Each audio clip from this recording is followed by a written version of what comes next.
అక్కడ ఎన్నికల ముందు మొదలైన జగడాలు ఇప్పటికీ తగ్గలేదు.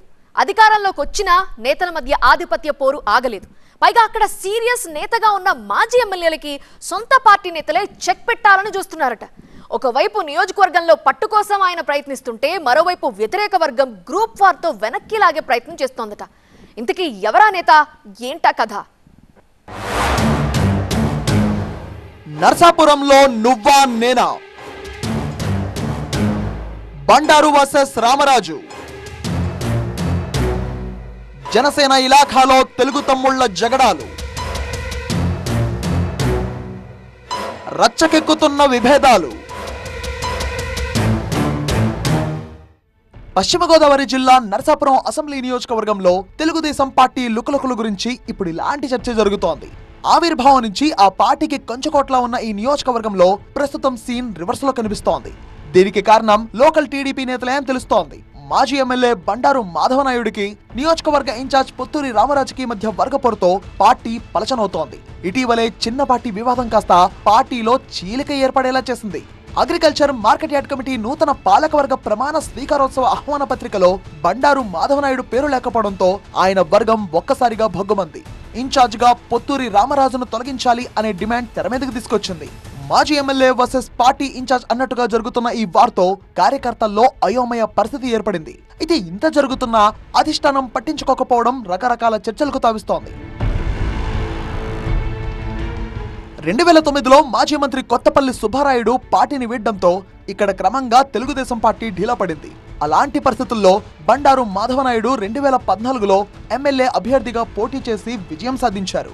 మరోసారి టీడీపీ జెండా రెపరెపలాడించి కోల్పోయిన ప్రభావాన్ని తీసుకురాగలిగారు. అయితే 2019లో ఏర్పడిన త్రిముఖ పోటీలో మరోసారి టీడీపీకి పరాజయం తప్పలేదు.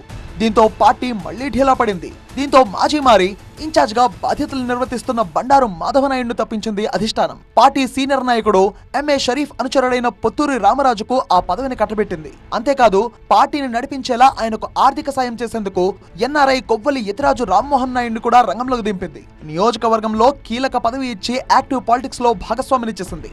అలా పార్టీలో వర్గాలకు అప్పుడే బీజం పడింది. నియోజకవర్గంలో పార్టీ కార్యక్రమాలు బండారు మాధవనాయుడు వర్గం, ఇన్ఛార్జ్ వర్గం వేర్వేరుగా నిర్వహించడం మొదలుపెట్టేశాయి. జిల్లా కేంద్రం కోసం ఆందోళన చేపట్టిన, నాటి అధికార వైసీపీకి వ్యతిరేకంగా నిరసనలు చేపట్టిన ఎవరికి వారుగానే నిర్వహించారో ఇక్కడ టీడీపీ నేతలు. పార్టీ బలహీన పడుతుందన్న సంకేతాలందడంతో నేతలను పిలిపించి కలిసికట్టుగా పనిచేయాలని ఆదేశించారు హైకమాండ్ పెద్దలు.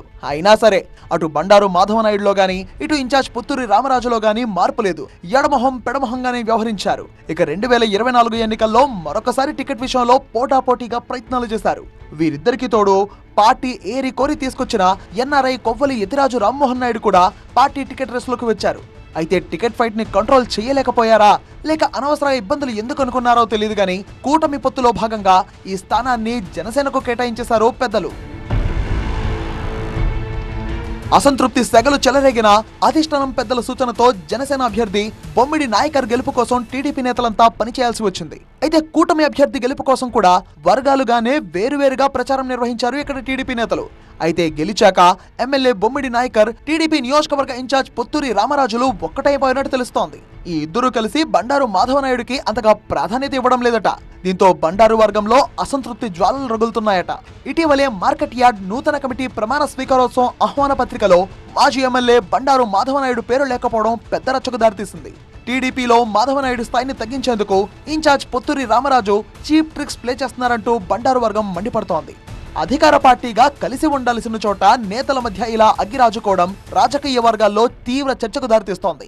ఇంత జరుగుతున్నప్పటికీ హైకమాండ్ పెద్దలు ఏమీ పట్టనట్టు వ్యవహరిస్తే భవిష్యత్తులో పార్టీకి ఇబ్బందికర పరిస్థితులు తప్పవని కార్యకర్తలు హెచ్చరిస్తున్నారు. మరి చూడాలి పార్టీ అధిష్టానం ఏం చేస్తుందో.